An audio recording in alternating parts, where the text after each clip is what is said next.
Polis buka kertas siasatan dakwaan arah tutup 200 pusat tahfiz di Selangor. Juga suami isteri ditahan ambil upah hantar ganja bernilai RM160,000.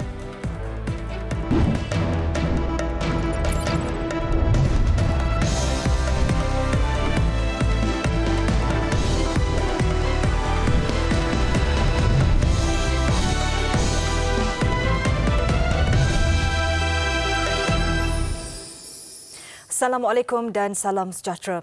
Polis membuka kertas siasatan terhadap dakwaan wujudnya arahan penutupan 200 pusat tahfiz di Selangor. Ketua Polis Negara Tan Sri Razaruddin Hussein berkata, sehubungan itu beberapa individu akan dipanggil dalam masa terdekat bagi membantu siasatan. Bercakap kepada sebuah akhbar tempatan, beliau memaklumkan kes disiasat di bawah Seksyen 4-1 Akta Hasutan serta Seksyen 233 Akta Komunikasi dan Multimedia 1998. Terdahulu, Ketua Polis Selangor Datuk Hussein Omar Han dilapor berkata, polis menerima 3 laporan berhubung isu itu yang disiasat Jabatan Siasatan Jenayah JSJ Bukit Aman. Manakala satu daripada laporan terbabit yang dibuat di Perak disiasat di bawah Seksyen 4 Akta Hasutan 1948. Isnin lalu, Sultan Selangor Sultan Sharafuddin Idris Shah menzahirkan rasa kesal terhadap fitnah dilemparkan kepada pihak berkuasa agama Selangor dan pihak berkuasa tempatan yang mendakwa lebih 200 sekolah tahfiz di Selangor di arah tutup.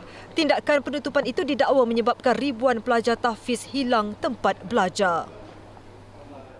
Sepasang suami isteri ditahan bersama 51 ketulan mampat ganja bernilai lebih RM160,000 di Sungai Petani Kedah. Suspek lelaki berusia 32 tahun ditahan selepas kediamannya di Bandar Sri Astana diserbu polis jam 12.30 tengah malam kemarin.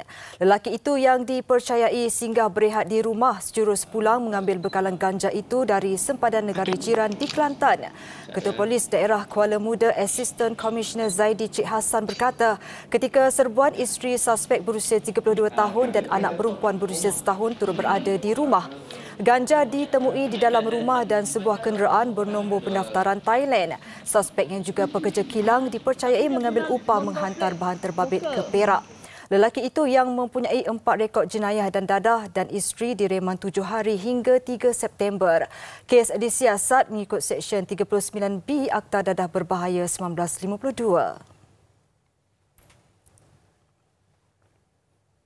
Sebanyak 57 kompaun dan 2 kes dikenakan tindakan mahkamah tahun ini susulan kegiatan pembakaran terbuka. Angka itu dicatatkan Jabatan Alam Sekitar JAS menerusi tindakan di bawah Akta Kualiti Alam Sekeliling 1974. Susulan itu, orang awam terus dinasihatkan agar tidak melakukan pembakaran terbuka dan membiarkan tanah atau premis diceroboh sehingga menyebabkan pembakaran terbuka.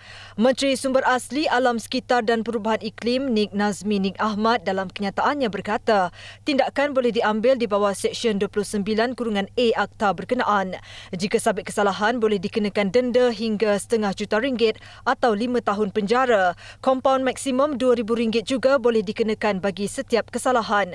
Peringatan itu susulan negara mengalami cuaca panas ketara sekitar bulan Ogos hingga September setiap tahun. Justru pembakaran terbuka berpotensi berlaku termasuk kawasan hutan dan tanah gambut serta tapak pelupusan sampah. Inisiatif mencegah jerebu merentas sempadan juga dilaksana dengan memberi peringatan kepada syarikat peladangan Malaysia di Indonesia. Syarikat terbabit perlu memastikan langkah pencegahan pembakaran terbuka di kawasan ladang diambil sewajarnya. Analisis Institut Penyelidikan Perikanan IPP Batu Maung terhadap fenomena air merah di perairan Teluk Bahang disebabkan alga spesies Noctiluca sintelen. Ia mengesahkan spesies berkenaan bukan toksin serta tidak berbahaya kepada manusia. Bagaimanapun, menurut jurucakap Pejabat Perikanan Pulau Pinang, kebadatan sel phytoplankton dikesan sangat tinggi dan berlaku ledakan alga di perairan itu. Ia boleh menyebabkan kematian ikan terutama dalam sangkar akibat penurunan oksigen terlarut dan alga juga meliputi insang ikan.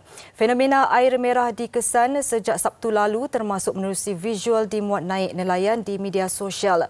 Kejadian mengakibatkan kematian ribuan ikan di sekitar Teluk Bahang. Orang ramai masih tidak dibenarkan memasuki kawasan yang terlibat dalam kejadian struktur bumbung runtuh di Jalan Kuchai Lama Ibu Negara. Meskipun lebih 2 minggu berlalu, tindakan itu dilihat perlu terus diambil bagi memastikan tahap keselamatan penduduk sekitar terjamin. Tinjauan di bangunan Sri Desa Kuchai ini mendapati struktur bangunan yang runtuh dan menghempap kenderaan terlibat masih berada dalam keadaan asal. Bangunan berusia 20 tahun yang menempatkan hampir 40 lot pejabat dan kedai ini juga tidak beroperasi seperti yang diarahkan pihak berkuasa. Difahamkan orang ramai hanya dibenarkan masuk ke aras 1 dan 2 pada satu-satu masa, manakala aras 3 dan 4 tidak dibenarkan masuk kerana dikuatiri tidak selamat. Kawasan parkir Blok A terlibat masih ditutup dengan garisan polis bagi mengelak dimasuki orang awam. Bagaimanapun ketika rakaman ini dibuat, lensa kami sempat merakam seorang individu memasuki kawasan tersebut dan mendekati salah sebuah kenderaan yang rosak teruk. Lelaki itu kemudiannya beredar setelah ditegur anggota rela yang bertugas. Sebelum ini, Ketua Polis Kuala Lumpur, Datuk Alauddin Abdul Majid memaklumkan kawasan berkenaan ditutup kepada orang ramai atas faktor keselamatan sehingga laporan penuh diterima daripada juru runding bebas. Dalam kejadian jam 10.40 malam itu, 10 kenderaan rosak teruk akibat dihempap runtuhan konkrit di bangunan Sri Desa Entrepreneur Park Jalan Kuchai Lama. Terciptalah ruang rehat yang sempurna dan menangi pengalaman sekali seumur hidup. Perdana Menteri Datuk Seri Anwar Ibrahim dijadual menyampaikan amanat perdana sempena Hari Kebangsaan 2023 di Pusat Konvensyen Antarabangsa Putrajaya PICC petang ini. Amanat berkenaan adalah yang julung kalinya disampaikan Datuk Seri Anwar selepas dilantik sebagai Perdana Menteri November tahun lalu. Dan untuk butirannya, kita berlintas langsung bersama Wan Zairul Azri, Wan Muhammad Sudin di lokasi. Silakan Wan Zairul. Ya, Siti Khadijah, di Dewan Plenary PICC ini menjadi tumpuan semua bagi menantikan amanat Perdana Menteri sempena Hari Kebangsaan. Datuk Seri Anwar dijangka tiba di Dewan ini jam yang mana ianya turut dihadiri barisan kabinet dan pegawai tertinggi kerajaan. Selain itu, majlis ini melibatkan kehadiran seramai kira-kira 6,000 orang terdiri daripada pelbagai lapisan masyarakat, antaranya penjawat awam, pertubuhan bukan kerajaan, pelajar sekolah, anggota beruniform termasuk usahawan di peringkat persekutuan serta negeri. Majlis itu diadakan secara hybrid yang ditonton secara langsung oleh pejabat setiausaha kerajaan negeri. Untuk makluman, majlis yang diterajui Ketua Setiausaha Negara Tan Sri Muhammad Zulkifli Ali melibatkan kerjasama strategik antara jabatan dan agensi kerajaan serta pejabat setiausaha kerajaan negeri. Tan Sri Muhammad Zulkifli sebelum ini dilaporkan berkata, majlis bertujuan menzahirkan perasaan cinta kepada negara dan menyemarakkan penghayatan terhadap kemerdekaan dalam kalangan masyarakat. Majlis ini juga ujarnya diharap dapat menjadi wadah untuk rakyat kekal bersatu mendukung semangat paduan madani. Sempena Majlis Amanat Perdana sempena Hari Kebangsaan hari ini, turut diadakan pameran Galeri Kemerdekaan oleh Arsip Negara. Pameran berkenaan berkonsepkan kronologi kemerdekaan Tanah Melayu hingga pembentukan Malaysia yang menonjolkan suasana eksklusif, interaktif, sembahan serta keunikan koleksi bahan arsip, artifak dan manuskrip berkaitan kemerdekaan. Selain itu, Jabatan Penerangan Japan juga mengadakan pameran kenegaraan memaparkan garis masa detik kemerdekaan, lambang kedaulatan dan patriotisme. Dan antara pengisian diketengahkan ialah Raja Kita, Rukun Negara, Sejarah Jalur Gemilang, Dasar Warsa Sambutan Bulan Kebangsaan 1957 hingga 2022 dan Penubuhan Malaysia.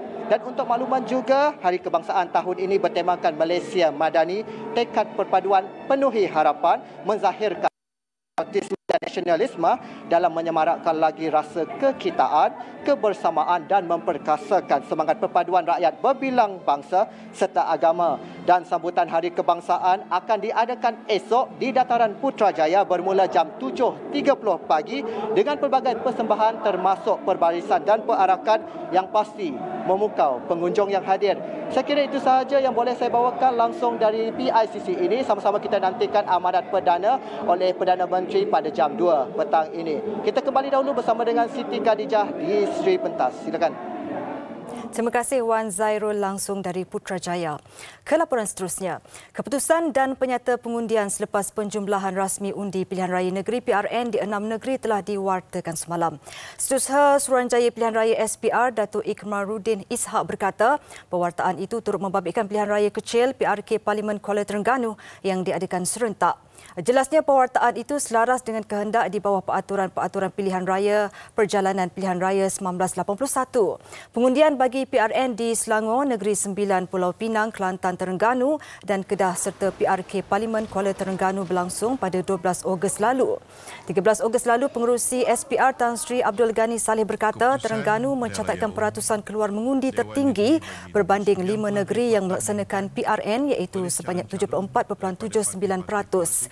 Ia diikuti Kedah yang mencatatkan peratusan pengundian 73.86%, Pulau Pinang 72.67%, Selangor 72%, Negeri Sembilan 68.35%, manakala Kelantan 60.96%. Calon Pakatan Harapan PH Suhaizan Kayat tekad mengatasi isu miskin bandar di negeri itu selaras dengan hasrat kerajaan perpaduan bagi menoktahkan kemiskinan. Jelasnya setiap inisiatif yang disedia kerajaan persekutuan dan negeri perlu dipastikan terus disalur kepada golongan sasar. Kita kena kenal pasti dulu apa sebenarnya punca mereka ni menghadapi masalah kemiskinan bandar itu. Kemudian kita akan tentukan apa yang treatment yang perlu diberi kepada mereka. Kalau mereka ini memang tidak mampu langsung bekerja dan ada satu treatment tertentu. Dan kalau mereka berkemampuan untuk kerja, kita tingkatkan kemahiran mereka supaya mereka ada kemahiran tertentu. Beliau berkata demikian selepas menghadiri program sambutan kemerdekaan di komuniti Rukun Tetangga KRT di Kampung Pengkalan Merin, Johor. Tambahnya isu kesihatan, pekerjaan dan kemahiran menjadi fokus utama yang dilihat sebagai penyumbang kepada kadar kemiskinan bandar ketika ini. Berdasarkan statistik Ketua Isi Rumah KIR dalam sistem e-Kasih Johor, 4,726 penduduk miskin tegar dikenal pasti dengan lebih 83% terdiri daripada kaum Melayu. Sistem Inisiatif Kemudahan Rakyat IKR kini sedia bagi pelaksanaan projek infrastruktur kecil awam di kawasan masing-masing. Ia membolehkan individu atau organisasi memohon peruntukan sehingga RM200,000 secara terus dari Kementerian Ekonomi. Tapi kita juga faham bahawa untuk rakyat, kerajaan, baik kerajaan persekutuan atau kerajaan negeri, kita tak boleh nak berkira dok kata yang ni bukan kerja aku, longkang ataupun jalan korang macam ni, pandai-pandailah korang pergi minta kerajaan negeri. Either way, kita kena utamakan keselesaan rakyat. Ia melibatkan projek kecil awam yang diluluskan pada 2023. Jelasnya kerjasama kerajaan negeri dan pihak berkuasa tempatan juga diperlukan bagi mengesahkan projek yang dipohon. Pelaksanaan IKR juga bertujuan membantu kontraktor kecil seluruh negara mendapat manfaat segera. Ini selain mempercepat pelaksanaan projek infrastruktur kecil awam di seluruh negara bagi manfaat rakyat. Suruhanjaya Security SC akan mengambil langkah meliberalisasikan industri pengurusan dana termasuk memperkenal rangka kerja skim pengecualian asing FES. Rangka kerja itu akan memberi akses pesisir lebih besar kepada entiti bernilai bersih tinggi dan pelabur institusi kepada dana pelaburan asing. Pengerusinya Datuk Seri Awang Adik Hussein berkata rangka kerja FES membuka ruang baru kepada entiti bernilai tinggi dan pelabur institusi untuk mengakses dana yang ditawarkan oleh pemain asing yang juga perbadanan berkaitan dengan syarikat pengurusan dana berlesen SC. Ia membolehkan pengurus dana menawarkan lebih banyak produk dan pilihan pelaburan kepada pelabur tempatan sejajar dengan usaha SC untuk mempromosikan inovasi dan kebolehcapaian. Rangka kerja itu melibatkan beberapa garis panduan, antaranya garis panduan penawaran, pemasaran dan pengagihan dana asing. Pemantauan agresif pihak berkuasa bersama penduduk dan pemain industri di Pulau Peranginan di Terengganu berjaya mengekang aktiviti menangkap ikan secara menembak atau menggunakan bom. Dilaporkan aktif sejak pandemik COVID-19 lalu, kesan aktiviti haram itu terutama di kawasan selam skuba Pulau Perhentian masih jelas wujud sehingga menjejaskan kelestarian hidupan marin. Wartawan Muhammad Isa Abdillah Ngah yang berkesempatan meninjau kawasan yang teruk terjejas itu ada laporannya.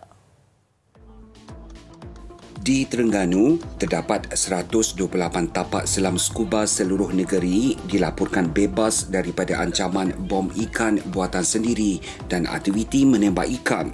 Sebelum ini, kaedah mengebom ikan membabitkan sindiket terancang didakwa didalangi individu tertentu bagi mengaut keuntungan besar. Apa yang menyedihkan, perbuatan tidak bertanggungjawab itu bukan sahaja menjejaskan hasil tangkapan nelayan tetapi turut menyumbang terhadap kepupusan pelbagai spesies ikan. Malah, terumbu karang yang menjadi tempat pembiakan dan pertumbuhan hidupan akuatik selain menjadi tarikan pelancong dalam dan luar negara, musnah begitu sahaja. Situasi itu bagaimanapun bertambah baik dengan hidupan marin telah kembali subur di lokasi ini selain terumbu yang rosak akibat aktiviti pengeboman ikan sebelum ini mula membiak semula. Oleh kerana kita telah mewawarkan dan memberi pendidikan kepada penduduk-penduduk sekitar supaya menjaga khazanah alam marin kita ini, dan kita harap penguasaan terus yang terlibat dengan penguasaan terus lebih giat lagi supaya aktiviti-aktiviti terlarang ini tidak berlaku di pulau-pulau Peranginan di Terengganu ini sendiri. Turut memainkan peranan dalam memastikan taman laut terus bebas daripada aktiviti haram itu, pemain industri di Pulau Peranginan berkenaan. Jadi macam kita pemain industri ni, terutamanya bot-bot scuba diving, bot-bot snorkeling, kita akan bantu pihak taman laut untuk pantau. Jika kita syak bot yang berada dekat situ, dia cuba membuat pengeboman dalam air ni, kita akan buat report kita akan ambil gambar, kita buat report pada taman laut untuk taman laut tangani lah. Menurut peruntukan Akta Perikanan 1985 pindaan 1994, tapak selam skuba yang berada di kawasan taman laut adalah zon larangan bagi sebarang aktiviti menangkap ikan. Jika didapati melakukan kesalahan tersebut, seseorang individu itu boleh didenda sehingga RM20,000 atau 2 tahun penjara atau kedua-duanya sekali. Dan bersempena sambutan Bulan Kebangsaan 2023, Kelab Scuba Mida Prima berpeluang mengibarkan bendera di dasar laut sebagai simbolik hari bersejarah di lokasi berkenaan dan juga meraihkan Pulau Peranginan di Terengganu bebas dari kegiatan itu. Kita sudah pun merdeka 66 tahun. Jadi, sebagai rakyat Malaysia, sama-samalah kita menjaga khazanah dasar laut. Semoga ekosistem di dasarnya terjaga dan dipelihara. Selamat menyambut Hari Merdeka ke-66. Laporan Muhammad Isa Abdillah Ngah untuk TV3. Merdeka! Merdeka! Merdeka! Laporan antarabangsa. Peguam Sydney Powell, seorang daripada 18 defendant bersama bekas Presiden Amerika Syarikat Donald Trump dalam kes mengubah keputusan pilihan raya 2020 di Georgia, mengetepikan perbicaraan rasmi dan mengaku tidak bersalah. Sekutu Trump yang lain juga turut mengambil langkah sama, mengetepikan perbicaraan rasmi dan menafi kesalahan. Bekas Presiden itu dijadual dihadapkan ke mahkamah pada 6 September depan ketika pendakwa raya Fulton County mahukan permulaan perbicaraan pada Oktober. Fulton County mendakwa Trump dengan 13 pertuduhan jenayah termasuk memberi tekanan kepada pegawai negeri untuk membatalkan kekalahannya pada pilihan raya 2020. Ini kes jenayah keempat Trump tahun ini sejak Mac, termasuk dakwaan rasuah, penyimpanan dokumen sulit negara secara haram dan penglibatan dalam serangan maut ke atas Kapitol.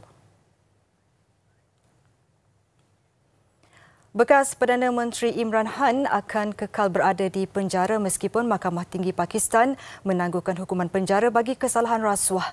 Ini kerana menurut mahkamah perintah itu dilaksana kerana Imran masih berdepan kes lain.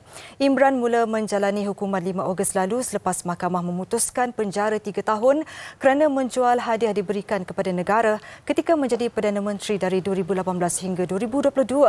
Sabitan itu turut menghalangnya daripada bertanding dalam pilihan raya selama 5 tahun. Namun semalam mahkamah memerintahkan hukuman itu ditangguh.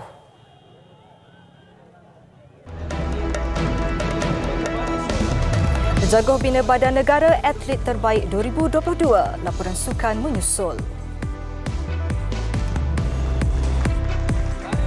Laporan sukan. Jaguar Bina Badan Negara Datuk Syahrul Azman Mahin Abdullah meraih pengiktirafan tertinggi dalam kariernya. Beliau dinobat Atlet Terbaik 2022 pada Majlis Anugerah Persatuan Penulis-Penulis Sukan Malaysia SAM malam tadi. Datuk Syahrul atau lebih mesra disapa Mike Mahin belum pernah mendapat pengiktirafan tertinggi sebagai atlet terbaik sejak mula mewakili negara pada 2009. Pernah tersenarai sebanyak 5 kali dalam Anugerah Sukan Negara ASN namun sering tewas kepada pemenang lain. Beliau menewaskan 4 finalis lain iaitu beregu lelaki negara Aaron Chia Sohuyik, Lim Kok Leong dari snooker, Anik Kasdan angkat berat dan Ratu Jim Rama Eng Jo Yi. Kejayaan diraih Datuk Syahrul sekaligus meletakkan namanya sebagai atlet kedua Sukan Bina Badan yang pernah meraih anugerah SAM selepas Sazali Samad menjadi atlet pertama mendapat pengiktirafan itu pada edisi 2013. Sementara itu, jago badminton para Chia Lik Hao muncul atlet para terbaik 2002. Rekod tanpa kalah yang dipegang juara badminton para dunia 7 kali musim lalu nyata sukar digugat 4 finalis lain. Antaranya Carmen Lim dan Brenda Anelia Larry renang dan Bonnie Bunyau Gastin powerlifting. Pemenang masing-masing menerima trofi dan wang tunai berjumlah RM10,000 yang disampaikan Menteri Belia dan Sukan Hannah Yeoh. Baiklah, beruang bernama Amarina bersama 2 anaknya sering menjadi tumpuan pelancong jika berkunjung ke Abruzzo, Itali. Videonya mengakhiri paparan hari ini. Saya Siti Khadijah Jaafar. Assalamualaikum dan salam hormat.